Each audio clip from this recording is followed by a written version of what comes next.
Hello दोस्तों, नमस्कार। कैसे हैं आप सभी लोग? उम्मीद है आप लोग काफ़ी अच्छे होंगे और काफ़ी अच्छी आप लोगों की स्टडी भी चल रही होगी। आप सभी का एक बार फिर से एग्जाम एकेडमी पर हार्दिक स्वागत है। आज हम मोहम्मद गौरी से संबंधित महत्वपूर्ण एमसीक्यूज करने वाले हैं। कल हमने महमूद गजनवी से संबंधित एमसीक्यूज किए थे, जो एक तुर्कवंशी शासक था, और मोहम्मद गौरी भी एक तुर्कवंशी शासक था। ठीक है, तो शुरू करते हैं आज की क्लास। आज का पहला प्रश्न है, मोहम्मद गौरी ने भारत पर पहला आक्रमण कब किया था? ऑप्शन ए है 1172 ईस्वी, बी है 1175, सी है 1191 या फिर बी डी है 1192।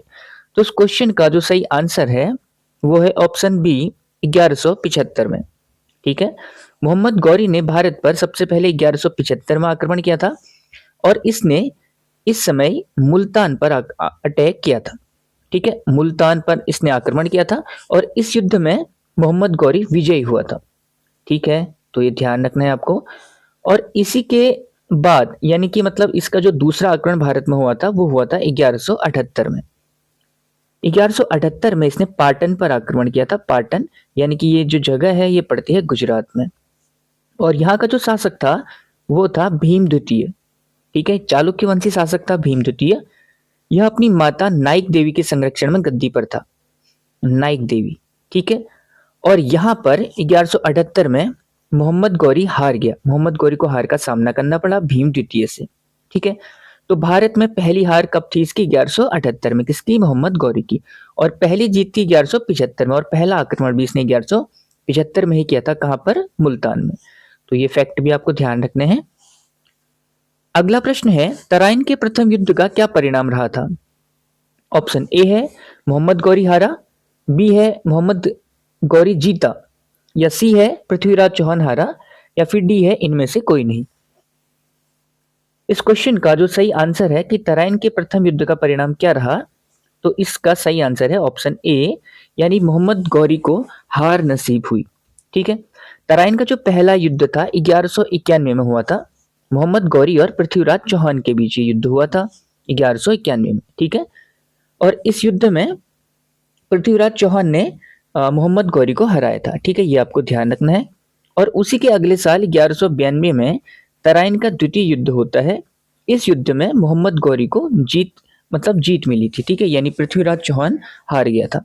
तो ये आपको ध्यान रखना है। तराइन के दो युद्ध हुए थे, 1191 और 1192 में। अगला प्रश्न है क्वेश्चन नंबर थर्ड, चंदावर का युद्ध किसके मध्य लड़ा गया था?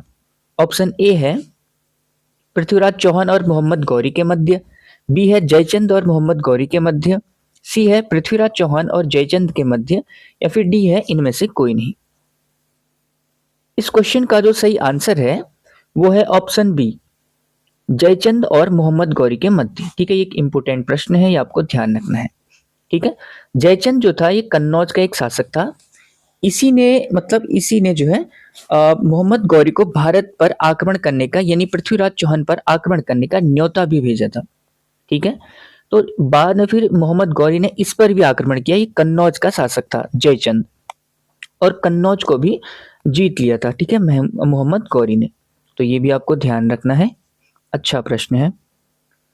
अगला प्रश्न है क्वेश्चन नंबर 4, भारत में तुर्क साम्राज्य की स्थापना का श्रेय किसे जाता है?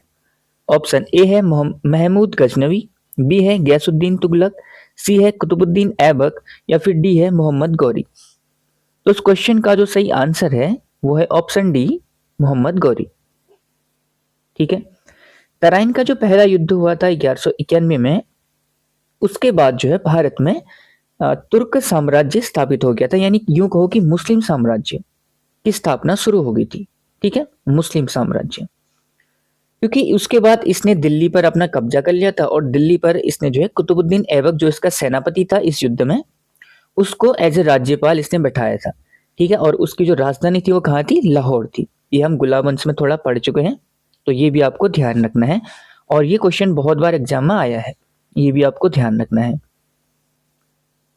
अगला प्रश्न है, सही मिलान कीजिए। तराइन का पहला युद्ध, तराइन का द्वितीय युद्ध और चंदावर का युद्ध। ठीक है, ये मैं आपको लगभग बता ही चुका हूं कि तराइन का पहला युद्ध कब हुआ था, तो 1191 में हुआ था, और द्वितीय युद्ध 1192 में हुआ था। और चंदावर का जो युद्ध था, जो जयचंद और गौरी के बीच हुआ था, ये हुआ था 1194 में। ठीक है, तो 3-2-1 सही आंसर देखते हैं। 3-2-1 यानी कि ऑप्शन सी जो है बिल्कुल सही है। Option B is the right answer. ठीक है, ये आपको ध्यान रखना है, ये भी पूछा जा सकता है। अगला प्रश्न है क्वेश्चन नंबर 6।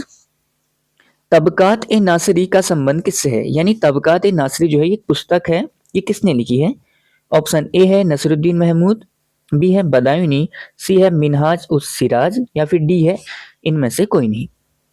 तो इस क्वेश्चन का जो सही आंसर है वो है ऑप्शन सी, मिनहाज उस सिराज। ठीक है, इसी ने एक किताब लिखी है तबकात ए नासिरी। ये गुलाम वंश के शासक, ये जो नसरुद्दीन महमूद था ना, इससे संबंधित एक किताब है। और इसी किताब से हमें मोहम्मद गौरी के भारत पर हुए आक्रमण की जानकारी भी विस्तार पूर्वक बताई गई है। तो ये क्वेश्चन बहुत बार आया एग्जाम में कि तबकात ए नासिरी किताब के लेखक कौन है। ठीक है, इसे मिनहाज उस सिराज या फिर सिंपल में से सिराज भी कहते हैं। कई जगह केवल आपको ऑप्शन में सिराज भी देखने को मिल सकता है। ध्यान रखना है, इंपॉर्टेंट प्रश्न है। अगला प्रश्न है, मोस्ट इंपोर्टेंट प्रश्न है, बिहार और बंगाल को जीतने वाला मोहम्मद गौरी का सेनापति कौन था? ऑप्शन ए है कुतुबुद्दीन ऐबक, बी है कुबाचा, सी है बख्तियार खिलजी, या फिर डी है अली मर्दाना। तो उस क्वेश्चन का जो सही आंसर है वो है ऑप्शन सी, बख्तियार खिलजी। ठीक है, 1192 में जब ये मोहम्मद गौरी भारत आया था, तराइन का द्वितीय युद्ध हुआ पृथ्वीराज चौहान के साथ, और पृथ्वीराज चौहान को इसने हराया था। उसमें उस युद्ध में इसके दो सेनापति थे, एक था बख्तियार खिलजी और एक था कुतुबुद्दीन ऐबक। कुतुबुद्दीन ऐबक जो दिल्ली वाले क्षेत्र को मजबूत करने में लगा रहा, वहां का राज्यपाल घोषित हुआ। और जो बख्तियार खिलजी था ये रुका नहीं, ये बिहार गया, बंगाल गया, और वहां पर इसने पूरा मतलब इसने तोड़फोड़ मचाई। ठीक है, ये रुका नहीं। और इसके बारे में सबसे इंपॉर्टेंट जो फैक्ट है वो आपको ये ध्यान रखना है कि इसने विक्रमशिला जो एक विश्वविद्यालय था, बुद्ध विश्व मतलब बौद्धिस्टों का एक बहुत बड़ा विद्यालय था विक्रमशिला, वो इसके द्वारा तोड़ दिया गया था। ठीक है, शिक्षा का एक बहुत मतलब बड़ा केंद्र था। और एक था नालंदा, तो ये दोनों जो है इसके द्वारा तोड़ दिए गए थे। नालंदा विश्वविद्यालय और विक्रमशिला विश्वविद्यालय इसके द्वारा तोड़ दिए गए थे। और उसके बाद आग लगा दी यहाँ की जितनी भी किताबें थी जो बौद्ध धर्म से संबंधित थी। और नालंदा उस टाइम का बहुत बड़ा शिक्षा का एक केंद्र था, और ये सब बख्तियार खिलजी ने खत्म कर दिया था। ठीक है, तो ये जो फैक्ट हैं ये भी आपको ध्यान रखना है।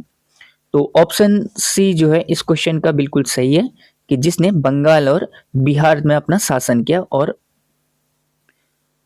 ठीक है, तो ये आपको ध्यान रखना है कि मोहम्मद गौरी का के दो सेनापति थे, एक था बख्तियार खिलजी और एक था कुतुबुद्दीन ऐबक।